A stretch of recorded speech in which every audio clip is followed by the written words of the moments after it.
రాజ్యసభానికి విజయసాయిరెడ్డి రాజీనామా చేశారు. నిన్న ఆయన వేదికగా సంచలన చేశారు. ఆయన రాజీనామా చేయబోతున్నాను అని. విజయసాయిరెడ్డి రాజీనామా వైసీపీని వీడిన ఎంపీల సంఖ్య 4కు చేరింది.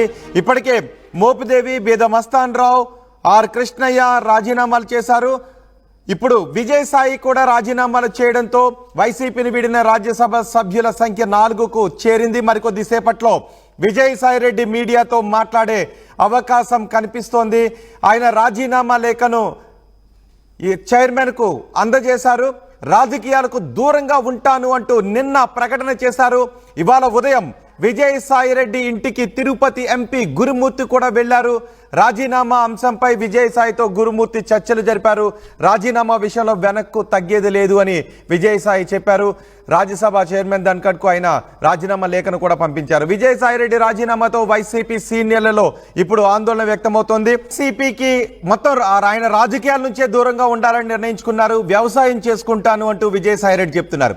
ఎటువంటి విభేదాలు లేవు, మంచి పదవులు ఇచ్చారు, మంచి ఎలివేషన్ ఇచ్చారు అంటూ విజయసాయిరెడ్డి ఆయన ట్వీట్లో చెప్తూ వచ్చారు. ఈ రోజు ఆయన రాజీనామా లేఖను రాజ్యసభ చైర్మన్ కి పంపించారు.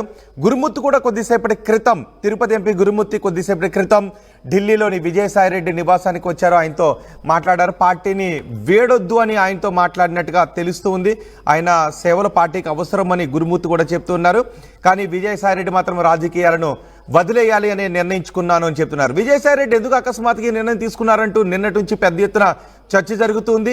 అదే సమయంలో వైసీపీ నేతల్లో కూడా ఆందోళన, వైసీపీ సీనియర్ నేతల్లో కూడా ఆందోళన వ్యక్తమవుతుంది. విజయసాయిరెడ్డి లాంటి వ్యక్తే వైసీపీని వదిలేయటం, ప్రతి సందర్భంలోనూ జగన్ కి వెన్నంటి ఉన్నారు.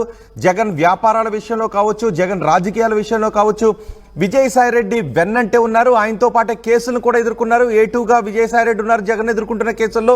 ఇలాంటి సమయంలో 2 సార్లు కూడా విజయసాయిరెడ్డికి రాజ్యసభకు పంపించారు. ఇలాంటి సమయంలో విజయసాయిరెడ్డి రాజకీయాలను వదిలేయాలి అని తీసుకున్న నిర్ణయం వెనుక ఏమై ఉంటుంది అని వైసీపీ సీనియర్లో కూడా ఆందోళన వ్యక్తమవుతున్నట్టుగా తెలుస్తోంది.